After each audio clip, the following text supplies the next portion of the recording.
What is up, everyone? Welcome back to another family education and support group with your host, Param. I'm grateful for another opportunity to be here with you, sharing another Saturday with you. Today is Saturday, March 18th of 2023.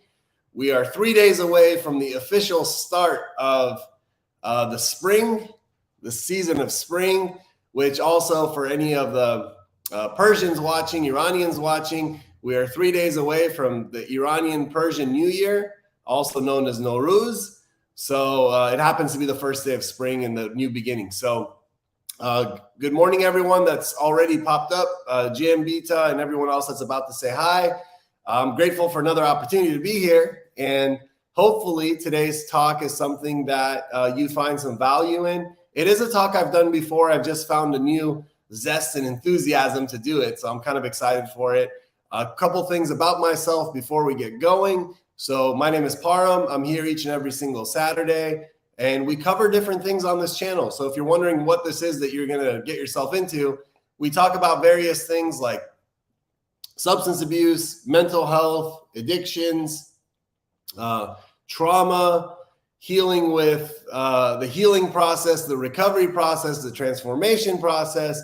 We talk about communication, we talk about boundaries, we talk about self-care, we talk about anything and everything in between. And whether you're watching on Facebook or YouTube, for example, our friend Marilyn over here is on the YouTube channel. Good morning and happy to be here. Thank you for showing up.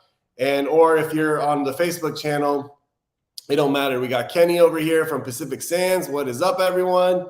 And yeah, I'm happy to catch you live. How about that, Marilyn? So happy to be here. Hopefully you find some value from this talk today. It is interactive, so if there's any questions that you have or any comments you want to post, if you write them the way our friends did over here, I'll be able to pull them up on the screen and add some support.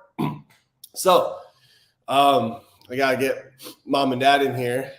You know, there they are, the followers. The followers are all back. So today's an interesting talk. And a couple things about myself real quick. So I have a master's degree in marriage and family therapy. So I am a clinician. So sometimes when I go off the top of my head and I start talking about certain things that might be clinical in nature, I do have the background and the expertise to do so.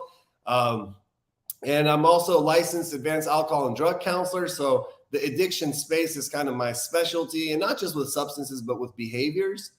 I'm also a high school basketball coach, been doing that for 14 years. And also I'm in recovery myself. So I kind of like to be a mirror or a role model for those who might need some inspiration. It was June 13th of 2008 that I decided to navigate and steer my life into a different direction, a direction that I call of healing, recovery, and transformation. So today's talk is a little bit, it's on the funnier side of things. There's a little satire to it. And the title of the talk is How to Stay Miserable for the Rest of Your Life. And if you want to know what the definition of misery means, it means to be wretchedly unhappy or uncomfortable. That's what miserable means, to be wretchedly unhappy or uncomfortable. You know, in the internet, in personal development books, in research, there is enough stuff out there. There's enough information out there on how to improve your life and how to live a happy, fulfilled life. I pretty much do it on a week-to-week basis. But there isn't enough information out there on how you can actually live a miserable life. And you know what? Sometimes people they don't want to know how to improve their life. They are committed to misery, and they want to be able to thrive in that misery, and they want to be able to relish in it and soak in it and bathe in it. So today's talk is for you, my friend and friends who are committed to being a miserable version of your life experience. So I've come up with 12 different things that will allow you and assist you to stay miserable for the rest of your life. Once I get through all 12, I'm going to turn it around and talk a little bit about the flip side of it, which is hopefully what you're able to digest and internalize and apply to your life. So if you want to stay miserable for the rest of your life, the number one thing that you need to do is make sure that you compare yourself to others. So what does that mean? when you look at yourself and you look at your life, I want you to look external, outside to other people and compare yourself to them. I want you to see them as having more than you have. I want you to see them as being happier than you are. I want you to see them as living a life that's out of your reach, and compare yourself to that. Because in that comparison, what you will do is you will disregard your personal experiences of life. You will disregard your story, your journey. You will disregard what makes you unique and special, thinking that all people are equally the same, therefore we should all experience the same life. You know, one of the most common ways to stay miserable and unhappy is to find someone and make sure that you see yourself less than them and they have more than you. And by doing so, you will feel inadequate and you will feel like you are not enough. And what happens when you do that, you will start to feel an experience of sadness and misery, and you'll start to feel really unhappy and uncomfortable. So the rule number one of how to stay miserable for the rest of your life, make sure you compare yourself to other people. Now, if that's not enough for you, we got 11 more of these things to go. Number two, if you're trying to stay miserable for the rest of your life, make sure that you believe the story about yourself and how your life has gone till this moment is the only version of life you will ever experience. That's such a nice recipe for misery. So up until this moment that you're listening to me, there is a story about yourself, about your life, about who you are, about what you're capable of doing and not doing. There's a story that you have believed up until this moment. If you want to stay miserable for the rest of your life, I need you to think that this story is the only possible version of reality. Because you know me, I really believe in the possibility of human transformation, but that's only for people who are not committed to being miserable for the rest of their life. But if that's not you, if you want to be wretchedly unhappy and uncomfortable for the rest of your life, you must believe that who you are in this moment is all you'll ever be. You'll never be anything more. You'll never experience anything different. What you've had up until this moment is what you're doomed for the rest of your life. Believe the story, my friends. Believe it. By doing so, you kill off all possibilities of anything else. You kill off all possibilities of happiness, joy, fulfillment, contentment, gratitude. I mean, who wants those things in life? If you're committed to misery, who wants contentment? If you're committed to misery, who wants joy? If you're committed to misery, who wants to feel fulfilled? I mean, not me. So make sure that you believe all that you are is all you'll ever be. All that you are, all you've experienced is all you ever will experience. That's the number 2 recipe for how to stay miserable for the rest of your life. Now, the third thing that we have over here about how you can be miserable for the rest of your life is to never, ever forgive anybody, including yourself. You know, there's something like holding on to resentment, holding on to anger, holding on to rage, holding on to unmet expectations, and holding on to being self-righteous about it. Being right about the fact that they screwed you over, being right about the fact that person lied to you, being right about the fact that person let you down. And hold on to that, and don't you ever forgive those people. Don't you dare forgive somebody that's ever done you wrong. And you know what? Don't ever forgive yourself. I mean, who do you think you are that you go through life and unable to make mistakes? And if you make mistakes, you hold yourself to such a high standard that you'll never forgive yourself. I mean, that's the way to go if you're trying to be miserable. I mean, forgiveness is for weak people. You're strong. You want to be committed to misery. Don't ever forgive yourself. If you've made an error in life, don't have any compassion on yourself. If you've ever harmed somebody, don't think you're a human being and you're capable of hurting other people's emotions. Don't forgive yourself, right? Better to be happy than to be right. That's right, Jim. But not if you're trying to be miserable. If you're trying to be miserable, Jim, I have the flip side of that. You want to be right all the time at the cost of your own happiness, because what do we say misery stands for? Misery means wretchedly unhappy and uncomfortable. So if Jim, a counselor here with many years of experience and expertise, says that he would rather be happy than right, well, he's trying to live a happy life. That's not for us. There's certain people here that come here each and every single week. They're not trying to be happy. They're committed to misery. So I'm not going to listen to Jim's advice right there. I'm giving you better advice. I want you to be right at the expense and the cost of your own happiness. The next one that I have here for you, and this is probably the most important one if you're trying to be miserable for the rest of your life, is to take everything personal. Take everything personal. And before I get into that, let's see what Miss Eileen has over here, because I value her feedback. She wrote, I believe that item number 1, which was compare yourself to other people, and item number 2, which was believe that your story so far is the only way it actually could go, and that's who you are. She believes they're tied together, because you first assume that your perception that the other person is really true and living your life, the way they think they are, and that you believe that you cannot achieve what you think that they have. That is absolutely true. Because when you compare yourself to other people, it sets something in stone that by doing so, you are inadequate, less than them. Therefore, the story that you say is, I can't do it. I'm not smart as them. I'm not as good looking as them. I'm not as passionate as them. I haven't been set up for success the way they have. It sets you up for a 1-2 punch knockout. Flat on your back to the road of misery. Good observation there, Eileen. Thank you for that feedback.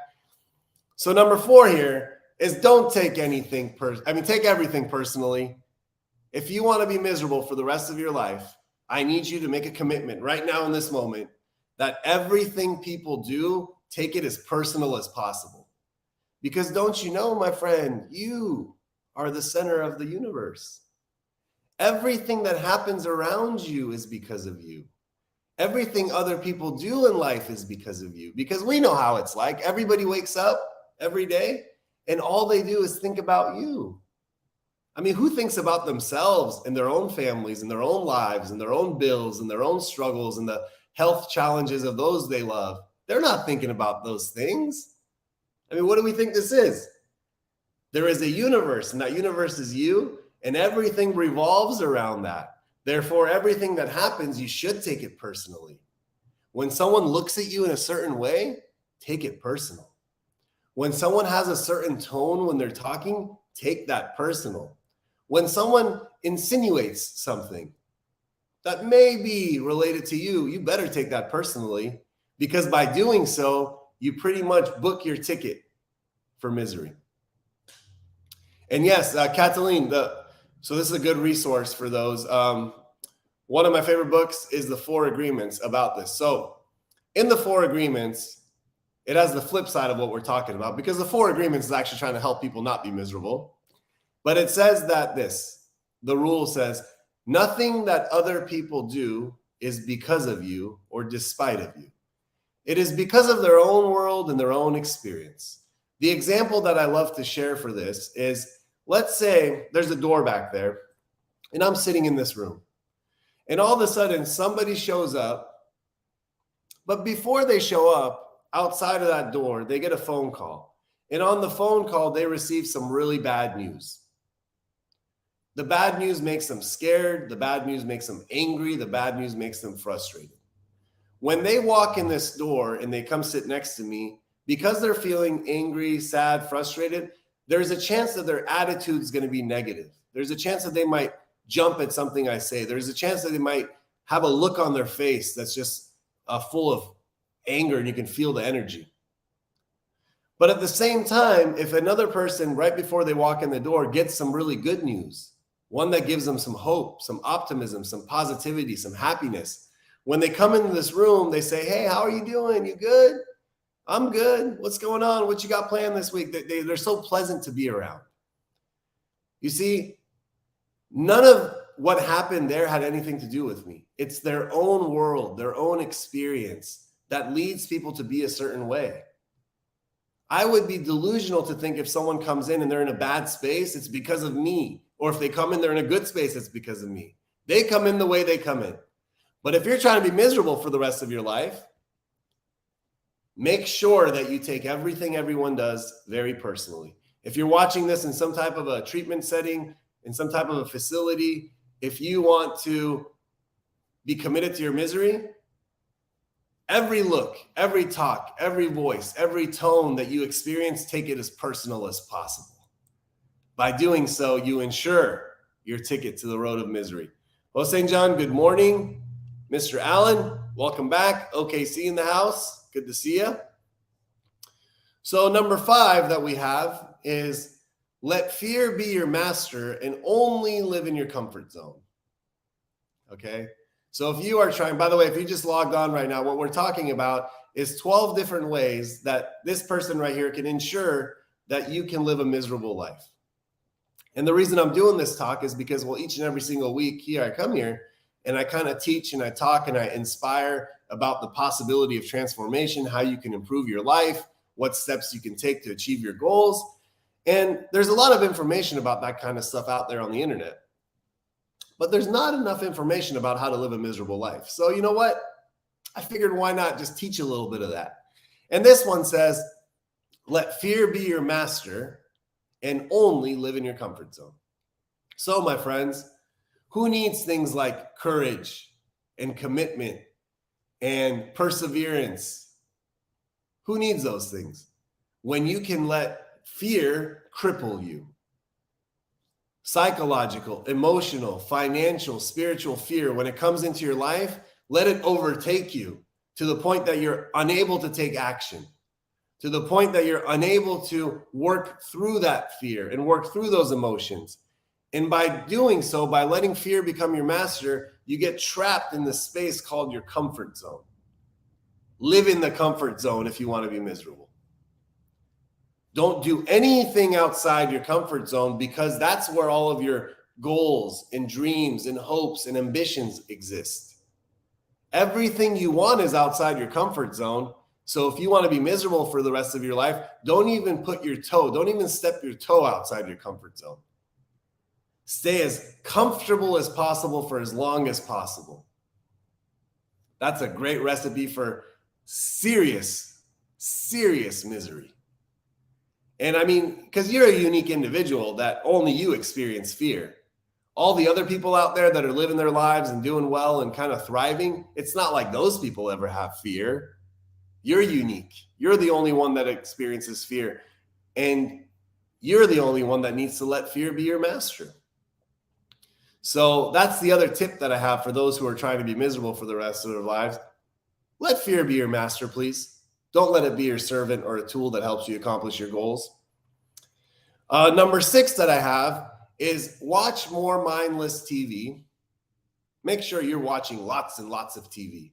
I mean, if you don't binge watch at least 7 or 8 episodes of reality TV consecutively, I don't think this is going to be a good talk for you. And make sure that you spend as much time as possible on social media, scrolling through what they call the infinite loop. You know why they call it the infinite loop, by the way? Because no matter how much you scroll and keep going up and down on your little Instagram or your TikTok or your Facebook, watching these reels, it's infinite. It will continue to go.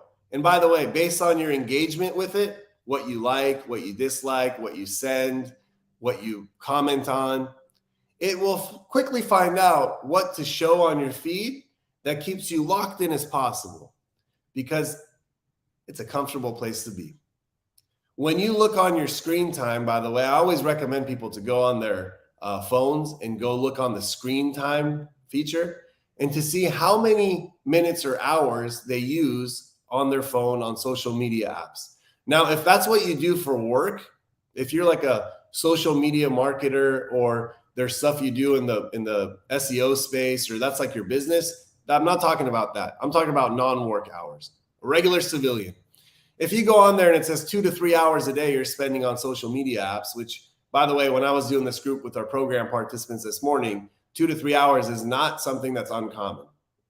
3 to 4 hours is something that's pretty much the standard norm. And when you go into the adolescence, it's even more. So it's a very nice way to get really comfortable and to stay miserable, because by going through social media, what do? It hits all these. You compare yourself to other people all the time, right? It's just a way to kind of see people's outsides and compare them to your own insides and say, hey, these don't match. I don't feel the way they look like they feel. And the sad part of it is when we're on social media, you know what people do? You compare your sadness to other people's highlight reels. You compare your pain to other people's moments that they choose to show. And by doing so, we feel like it doesn't work. So let's see what Alan said here. If you're outside your comfort zone, it gives you room to grow. I know I'm late to this reply. Alan, here's the thing. You're someone that's trying to improve your life. You're someone that's trying to live a happy, fulfilled, content life. You're someone that's trying to transform. That's why you say things like going outside your comfort zone, it gives you room to grow. But there's people out there, Alan, they're not trying to grow. There's people out there that are trying to exist the same way they've always existed. Those people love their comfort zone. Those people are committed to their comfort zone. They won't do what you're doing. I mean, what'd you say last week? You signed up for classes. You're trying to be a counselor. You've made some boundaries with your family. You're working. You're going to meetings. You're doing all that stuff. I mean, you're trying to make your life better, Alan. This isn't for you, man. This is for those people who are committed to misery. The next one that I have over here, number 7, is obsess over why you can't do something versus how you can. So if you're trying to be miserable for the rest of your life and you're faced with a situation, I need you to only focus on the problem and don't you dare focus on the solution.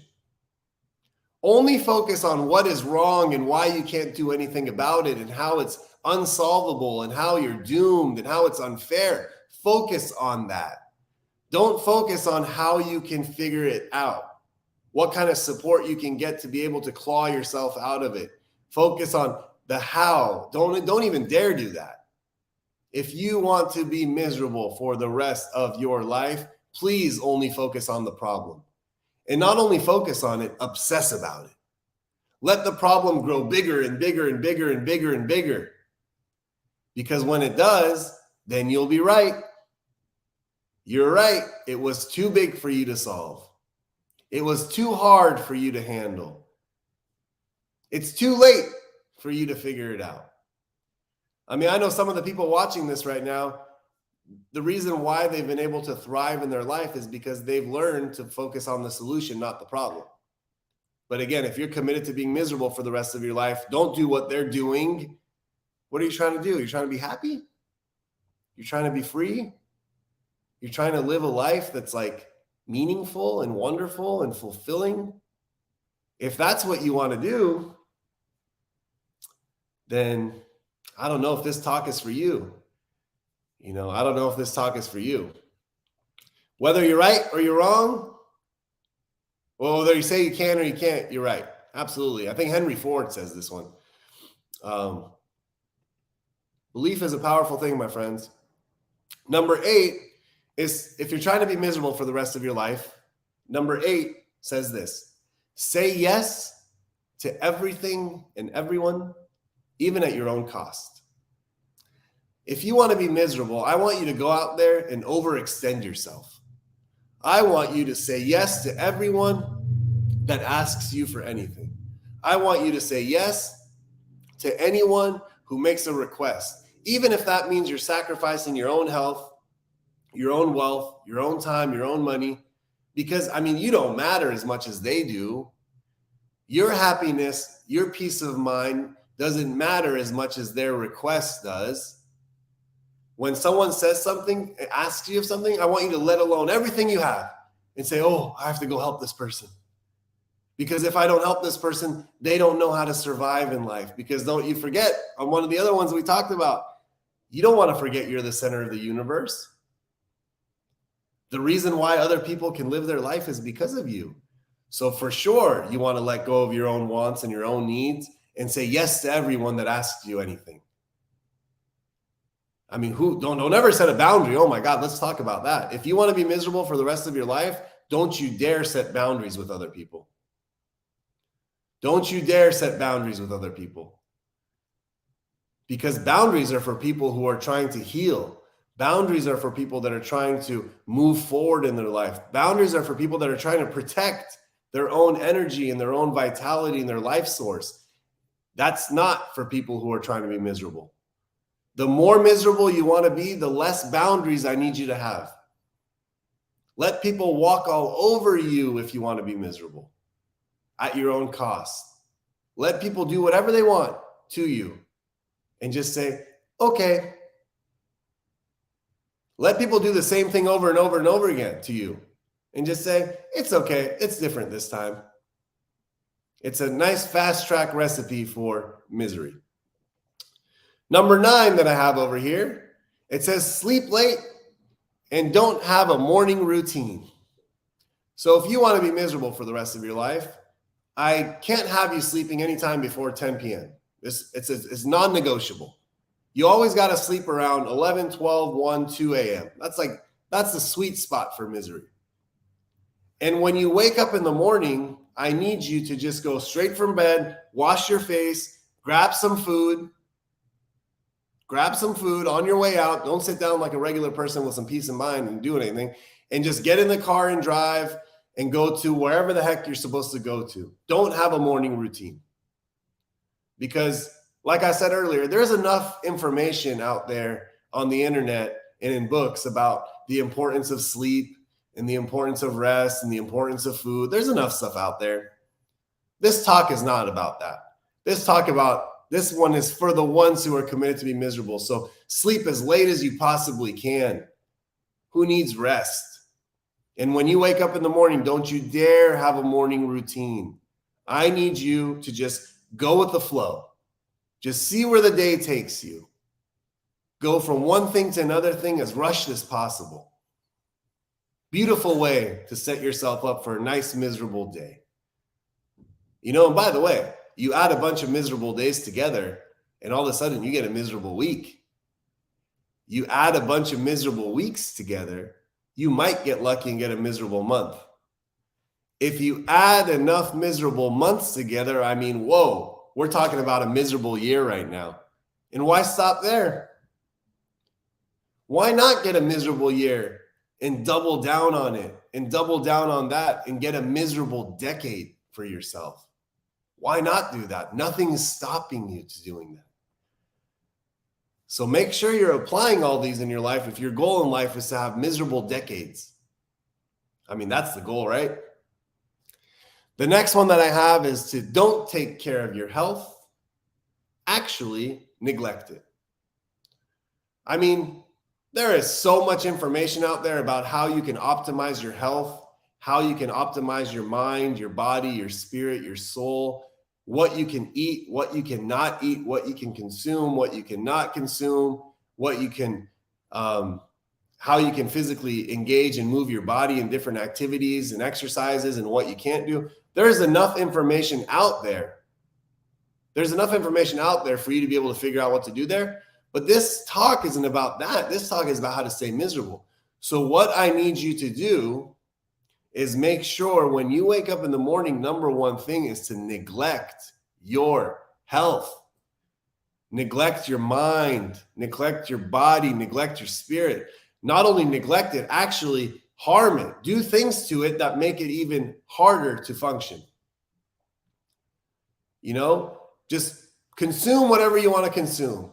Okay, yeah, you'll go to the doctors 5, 10 years from now, 15 years from now. They'll do a couple checks and they'll tell you, yeah, your markers are all off, and you deal with it then. Who wants to be proactive in life? If you're trying to be miserable for the rest of your life, I need you to be as reactive as possible.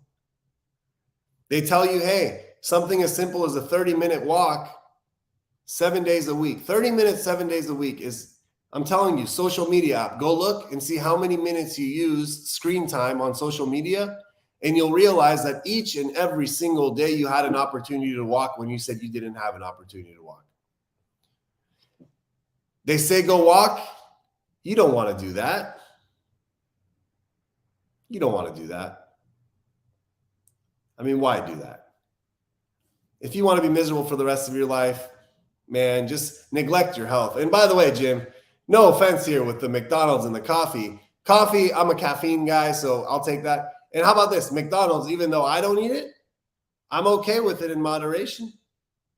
If having an Egg McMuffin or a double cheeseburger, as I recall that you like, my friend, is something that you enjoy and it brings you joy and it's your jam, enjoy the hell out of it.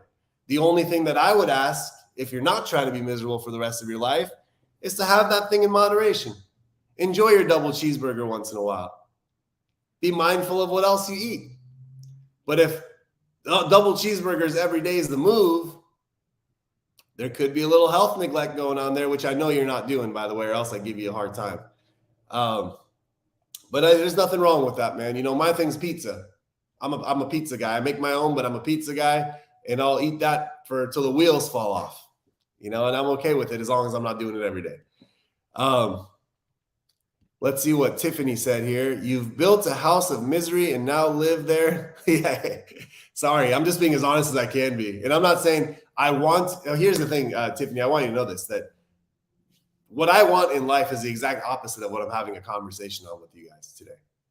The exact opposite of it. I want each and every single person that ever listens to me talk or that lives their life, even when I'm not around, to be living a life that is the exact opposite of misery. That's what I want. I want everyone to experience a joy they've never experienced before. But in order to do that, in order to get that, in order to experience that, we can't do the things that people do that are committed to misery. You can't have it both ways. Maddie says hi. Well, Maddie, I say hi too. Hope you're doing well, my friend. Little Maddie. The number 11 is to numb yourself every day. If you want to be miserable for the rest of your life, you have to be able to successfully numb yourself every day. So numbing it could be with, this is sparkling water, but it could be with this is a sparkling lime mineral water. But numb yourself with heavy doses of alcohol or pills or smoke things that numb your mind. Or you know what? Go on shopping sprees that numb you. Go on relationships, toxic, compulsive relationships. Gamble. Do whatever you got to do to numb you as much as possible if you're trying to be miserable. Because when you numb the negative feelings, you also numb the positive feelings. See, they've done research. Brene Brown has a talk that's really fascinating. And she says that we are unable to selectively pick and choose what emotions we numb out. So if we dull or numb our negative emotions, by default, we're doing the same to our positive emotions. We can't pick and choose which ones we dull. So people that numb the negative, they also say things like, I can never experience joy in life. I don't know why I can't find happiness. Well, if you numb one, you numb the other. Like human emotions don't discriminate. You got them all. We got happy, sad, glad, mad, all that kind of stuff. If you numb some out, you numb the other ones out. So if you're trying to be miserable for the rest of your life, live a life fully numb. Just numb yourself out at all times. And I promise you, it's going to be a nice foundation to grow a life of misery. And the last one that I have over here, number 12, of how you can live a miserable life, if that's what you're into, is to never say sorry or admit that you're wrong. I mean, saying sorry is for weak people, and admitting you're wrong, what is this? Are we trying to deflate some egos? You need to be so prideful and have such a high ego. You got to be so full of yourself that you never say sorry and you never admit you're wrong. Because if you do so, you can stay nice and miserable, comfortable in that misery. So in a few minutes, I just want to go through right now and do a flip side of some of these, because I can't sit here for an entire 45 minutes talking about this without talking about the flip side of it. Okay. Now, you know me long enough. Most of you guys know me long enough that you know what I'm all about. I am committed to the possibility of human transformation. I believe that all human beings, including myself, can transform who they are and how they live their life in any given moment that they choose to. Okay. So some of us come into places like this and we are in a miserable state of life. And the reason is because we're experiencing overwhelming sensations of fear, uncertainty, doubt. And it's not just with our current situation. For some of us, it's from the time we're young, growing up. And it's led to a place that's just uncomfortable. Now, that's the turning point. Sometimes people get to that point and some say, you know what? I've had enough. I've had enough. And I no longer want to or will live this way. And they start doing things to be able to allow themselves to change their path, change the destiny, change their outcome, change their life experience. The ones who do so don't compare themselves to other people because they understand that we are unique individuals that have unique experiences. And just because so-and-so is doing this or did this does not mean that that is my path. Because they did it in 2 years doesn't mean I'm supposed to do it in 2 years. Because they got it in 5 years doesn't mean I'm supposed to get it in 5 years. People that break this thing, they start going to the positive side. They stop comparing themselves to other people. People that break away from their misery, you know what they do? They stop believing the story of who they think they are. And they say, you know what? Maybe I am more. Anybody that's ever transformed, my friends, means that they stop believing the story.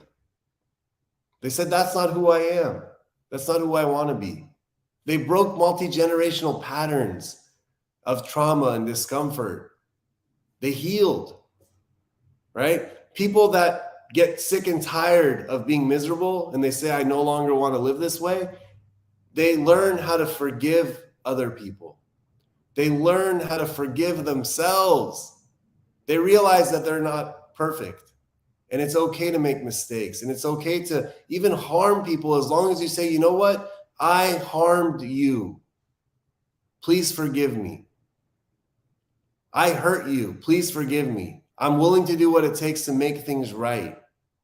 People that get sick and tired of feeling miserable and they break the pattern and they go a different direction, they don't take things personally because they've learned that nothing other people do is because of you or despite of you. You are not the center of the universe. They learn that people do what they do because that's what they do. It has nothing to do with you. They've learned that people wake up in the morning and they're not thinking about them. They're thinking about themselves because that's what we all do, right? People that get tired of being in this moment of just misery, right? And they say, I no longer want to live this way anymore. They don't allow fear to be their master. They learn to work with their fear and they practice courage in the face of fear. They take actions despite of fear, which is courage. And they live outside their comfort zone. They do things that are uncomfortable. They push themselves. They challenge themselves to be able to break away from misery. People that get sick and tired of being miserable, they don't watch as much mindless TV or waste a lot of time on social media apps because they've learned that what they're paying to these apps is their human attention and their time, which is their most valuable commodity. If you spend 3-4 hours looking at a screen, you gave 3-4 hours of personal development, of mindfulness, of healing, of transformation to something. And don't get me wrong, there's a time and place for all that. Like I said, there's a time and place for that double cheeseburger, but in moderation. People that are sick and tired of being miserable and they want to experience a different path to fulfillment, happiness, joy, satisfaction, gratitude. You know what they've done? They've said that, hey, I'll answer that question in a second over there, okay? They say, hey, I'm going to start saying no to people. I'm going to set boundaries for myself. I'm not going to just say yes, yes, yes at my own cost. I need to protect myself in order to help other people down the line. And I'm going to pause it there. I got a question. Del, what is up, my friend? Long time no see. What'd you say? What would you say is the best way to stay consistent on having such positive mentality and staying away from those negative thoughts? So thank you for the question. First of all, we're all human beings, so it is impossible to constantly be positive, okay?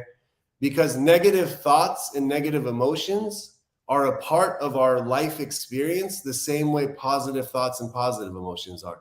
So the number one rule I would tell you is to not be enemies or be pissed off or angry or sad about having those negative thoughts, and just realize that you're a whole person that experiences both. The second thing is, how do you constantly stay motivated? Is by constantly being mindful that you need to stay motivated. So I use this example, Del, that says when somebody is physically dirty, right? Like you're dirty, maybe you went out and worked out, you got really sweaty. And what do you do when you get home? You take a shower. You rinse off, you wash off, you get clean, you feel renewed. Does the shower you took today help you with tomorrow's exercise and the exercise after that and the exercise after that? Is it enough? No, because eventually tomorrow, the day after, you're going to get dirty again. And what do you have to do again? You got to shower. Now, staying in a positive mentality is the same way. Life makes us dirty. Stress makes us dirty. People sometimes can make us dirty. And we have to engage in ways to be able to bring about, to wash all that and bring the positive mentality. But what I do today doesn't mean anything for tomorrow. So positive mindset is just like showering. It needs to happen daily. Not once in a while, not only when our back's against the wall, not only when it's convenient, not only when it's comfortable, not only when we feel like it. You do it every day, no matter what. And if you get in that habit, you build a psychological and emotional muscle that when the negative thoughts come in, you're so yoked out with positivity that you just handle it, right? So I hope that helped. And thank you for asking the question. I hope you and the family are all doing good. It's been a minute. The next one that I have right here is the last three. It's, if you're committed to misery and one day you say, I don't want to live miserable anymore, start sleeping earlier. Whatever that means. I know it's different. Like some people have young kids and some people have late work schedules and there's variance to all that. I know there is variance to all that. Whatever sleeping early means to you, commit to sleeping at a regular time every single night. And what you want to do is you want to make sure that in the morning you have a morning routine. I'm telling you, everyone that's successful has one. It's not just by random and by chance that people are like successful. They're dialed in, they're primed in, they're handling that stuff in the morning. And the last two, 11 and 12. So 11 says, when you get sick and tired of being sick and tired and you no longer want to live miserable, you got to stop numbing yourself. Each time you numb yourself, you're just saying, you know what, I'm committed to misery. Because on the other side of not numbing yourself is freedom, is the ability to feel. Remember, we can't pick and choose which emotions we numb. If you want to feel happy, you can't just numb out all the bad stuff because then you kill off all the good stuff too. And the very last one I have is never say sorry or admit you're wrong. Bullshit. Make sure that when you do harm to other people, you say, hey, I am sorry. I was wrong. If you don't have that ability to do so, you're going to have a hard time relating and connecting and maintaining relationships. Because at some point in life, every single one of us will need to say sorry and admit that we're wrong. I've met a few people, believe it or not, that genuinely don't ever say sorry and don't ever think they're wrong. And if you ask 20 other people what they think about them, they all have this visceral gut reaction that they can't stand that person. If you want to be that person, feel free. That's not for me. So let's see what Dell said here. Helps so much. Love the response and hope you're doing well. Yeah, for sure. I'm glad that it was helpful. Thank you for asking it, or else the response wouldn't have existed. Needed to hear that today. We all need to hear it sometimes. And what did Tony say? Early to bed, early to rise makes a person healthy, wealthy, and wise. I think that's Ben Franklin. Long story short, I love and appreciate all of you. Obviously, today's talk was a spin on the flip side of what we always talk about, but sometimes we need to hear that kind of stuff because it puts things in perspective for us. And again, feel free to share this video with anyone who you think is going to find value from it. I'll be back next week, same time, same place. If you have any specific topics or questions, kind of like someone asked today that you would like an answer on, feel free to ask. you never know what you can get in response, and maybe you'll be able to get some answers for yourself or for someone who might need them. So love and appreciate you. The sun is out today. If you're in Orange County, make sure you get in the sun and enjoy it, because we've been feeling like we've been living in Seattle or Washington for the past for the past 3 months. I'm glad to be back in sunny Cali today. All right. Love and appreciate you. Have a wonderful one. Until next time. Bye, everyone.